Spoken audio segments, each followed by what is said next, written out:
This is Shivam Info Media and Open Broadcasting Services, a venture of Shivam Group, and you're watching Local TV, the news of your doorstep.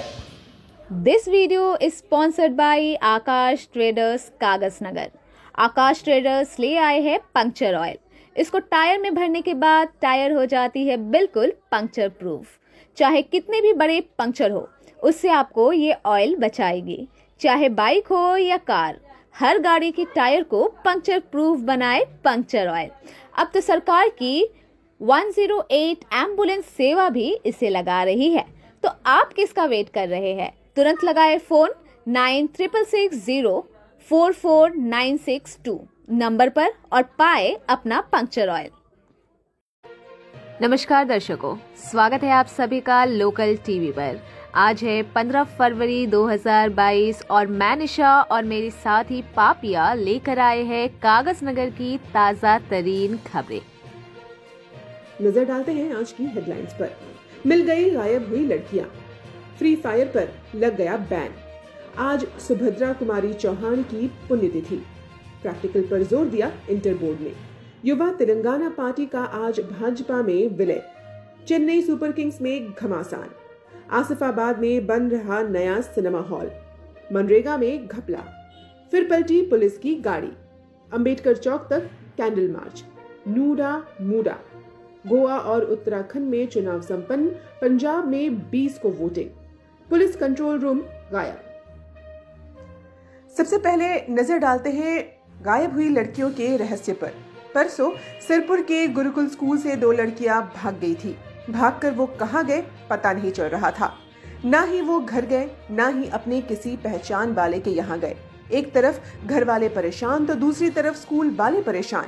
एक बच्ची दीनदा गांव की थी जिसका नाम ममता दुर्गम बताया जा रहा था। दूसरी लड़की का नाम था स्वाति रामटेके, जो कि सलुगुपल्ली की है।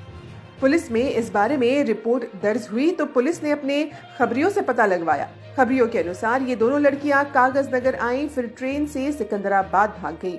सिरपुर के एसआई रवि कुमार ने इनको सिकंदराबाद रेलवे स्टेशन के पास मौजूद एक होटल में पकड़ लिया। इन बच्चियों को वापस इनके घर वालों के पास छोड़ दिया गया है। छोड़ते समय स्कूल प्रशासन को भी बुलाया गया। कल केंद्र सरकार के सूचना एवं प्रसारण मंत्रालय ने 54 मोबाइल ऐप्स को बैन कर दिया है। इन 54 ऐप्स में सबसे फेमस था फ्री फायर। गेमिंग करने वाले लोगों में पबजी के बाद फ्री फायर ही सबसे ज्यादा प्रचलित गेम था, जिसे कि गूगल प्ले स्टोर के भारतीय सर्वर से हटा दिया गया है। बता दें कि इन 54 ऐप्स पर भारतीय डेटा चीन को भेजने का आरोप लगा है। इन ऐप्स के कंपनियां भले ही सिंगापुर और हांगकांग की थी, लेकिन इनके सर्वर चीनी कंपनी के पास थे। ऐसे में इन कंपनियों को ये ऑफर भी दिया गया था कि वो चीन से अपना सर्वर हटाकर भारत या किसी और देश में लगवा ले, लेकिन ये कंपनियां नहीं मानी। ये चीन के सर्वर ही इस्तेमाल करने पर अड़े हुए थे, जिसके बाद भारतीय सरकार ने इन्हें तड़ीपार कर दिया। आज देश की एक मजबूत कवयित्री रही सुभद्रा कुमारी चौहान जी की पुण्यतिथि है। 15 फरवरी 1948 को उनका देहांत मात्र 44 साल की उम्र में हो गई थी। अपनी छोटी सी जिंदगी में वो काफी लंबी लड़ाई लड़ती रही। काफी कम उम्र में उनकी शादी हो गई थी और उनके पति ने देश की आजादी की आंदोलनों में उनका साथ दिया।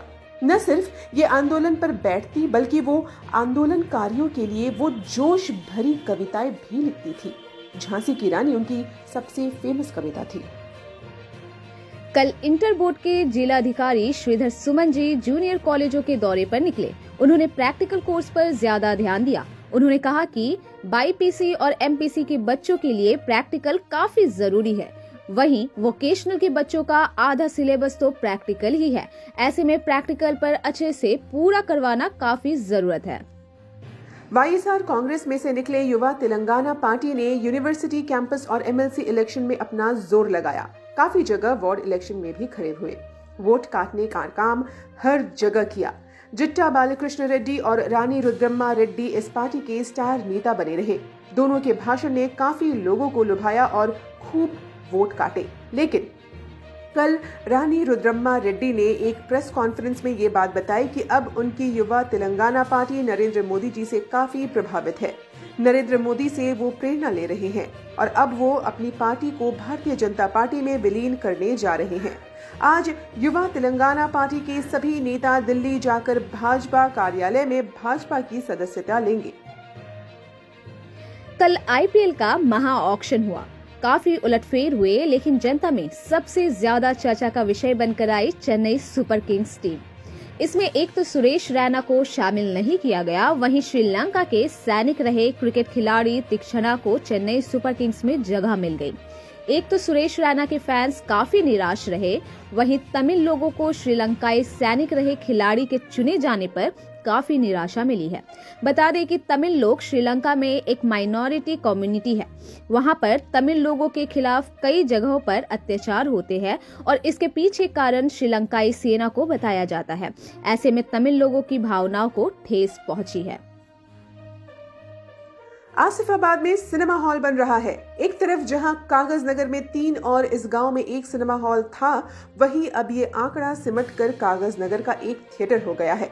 वहीं नया जिला केंद्र बने आसिफाबाद में नया थिएटर बनने का काम जोरों पर चल रहा है। कल इस निर्माणाधीन सिनेमा हॉल का निरीक्षण करने के लिए डिप्टी कलेक्टर वरुण रेड्डी और विधायक अत्रम सक्कू पहुंच गए। लोगों में नए सिनेमा हॉल को लेकर काफी दिलचस्पी है। पूरे देश में मनरेगा के तहत हर गांव के लोगों को 100 दिन का काम मिलता है। इसे तेलंगाना में उपाधि हामी काम बोला जाता है। इन 100 दिनों तक गांव के डेवलपमेंट के लिए सरकार कोई न कोई काम करवाती है। नाली बनती है, तालाब बनता है, पाइपलाइन बिछती है और बहुत कुछ होता है। ऐसे में जब ये काम आवंटित होते हैं तो कामगारों को एक फिक्स रकम 100 दिनों के लिए दी जाती है। लेकिन दक्षिण भारत के कई राज्यों में इस मनरेगा के काम में पैसों के घपले देखे जा रहे हैं। करीब 86 करोड़ रुपयों का घपला पता चला है। इसको लेकर पूरे मनरेगा तंत्र में हलचल मची है। गुजरात के कुछ अपराधी दिल्ली भाग गए थे। गुजरात पुलिस आरोपियों को पकड़ने के लिए दिल्ली गई। अपराधियों को पकड़कर जब पुलिस वापस ला रही थी, तभी राजस्थान की राजधानी जयपुर के पास गुजरात पुलिस की गाड़ी पलट गई। सभी आरोपी मारे गए।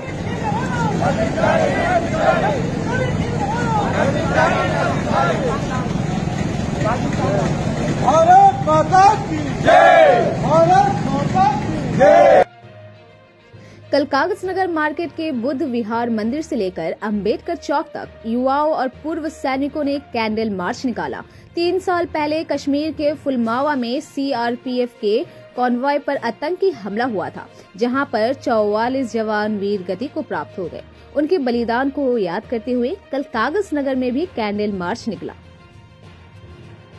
नलगोंडा और महबूब नगर को विकसित करने के लिए एक प्राधिकरण बनाए गए हैं। नलगोंडा के लिए नूडा बनाया गया है। नूडा मतलब नलगोंडा अर्बन डेवलपमेंट अथॉरिटी। वैसे ही महबूब नगर अर्बन डेवलपमेंट अथॉरिटी यानी मूडा भी बनाई गई है। इससे शहरों का विकास तेजी से हो सकता है, ऐसा राज्य सरकार ने कहा है। इससे पहले वरंगल, हैदराबाद और करीम नगर को भी अर्बन डेवलपमेंट अथॉरिटी के जरिए विकसित किया गया था।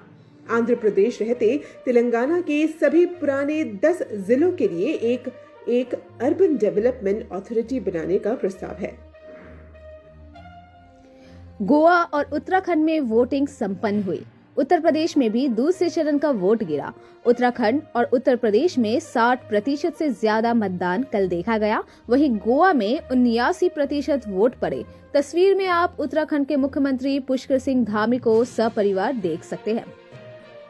आपको याद होगा, हमने कागज नगर बस स्टैंड के सामने मौजूद कंट्रोल रूम पर हो रहे कब्जे के बारे में आपको बताया था। वो कंट्रोल रूम गायब हो गया है। लोगों को इस बात की हैरानी है कि ऐसा कैसे पुलिस के कंट्रोल रूम की जगह कब्जा हो सकती है। आरटीसी ने कैसे इसकी अनुमति दी? कैसे ये सब होने के बाद भी पुलिस चुपचाप बैठी है? क्यों कागज नगर में जमीन कब्जों का सिलसिला बढ़ता ही जा रहा है? विपक्ष पार्टियों का आरोप है कि ये सब टीआरएस के लोग कर रहे हैं।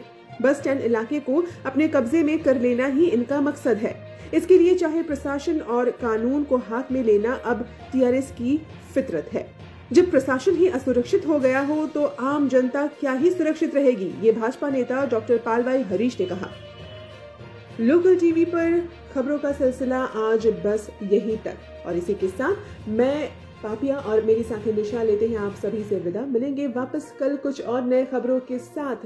तब तक के लिए अगर आपको हमारा ये वीडियो पसंद आ रहा है तो लाइक, शेयर और कमेंट जरूर कीजिए। आपके कमेंट और आपके सुझाव के इंतजार में हम रहेंगे। किस तरह से हम अपने वीडियो को और बेहतर बना सकते हैं ये भी हमें बताइए। मिलते हैं कल कुछ और नए खबरों के साथ। तब तक के लिए नमस्कार।